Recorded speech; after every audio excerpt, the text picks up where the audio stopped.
High সবাইকে, আজকে আমি বিকেল থেকে আমার ব্লগটা শুরু করছি। তো আজকে কি বলো তো, ছুটির দিনে আমি চলে গিয়েছিলাম পঞ্চবটি। পঞ্চবটি একটা জায়গা আছে, পঞ্চবটি পুকুরের ওখানে। তো ওখানটা কি সুন্দর সাজিয়েছে, মানে বোটিং থেকে স্টার্ট করে সব কিছু আছে ওর মধ্যে।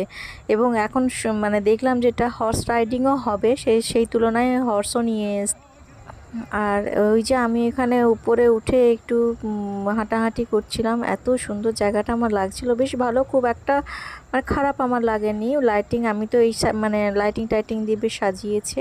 আর আমি অফ সাইড থেকে সব ভিডিওটা তুলেছি। আর কি বলো তো, মানে বিকেল বিকেল গিয়ে এখানে টাইম পাস করতে খুব ভালো লাগে। তারপর ফেরার পথে এখানে দেখো রাজহাঁসগুলো কি সুন্দর একসাথে দল মিলে সব যাচ্ছে, আমার দেখে খুব ভালো লাগলো। তো সেটা আমি ক্যাপচার করে। এটা কোন পাশে যাবে?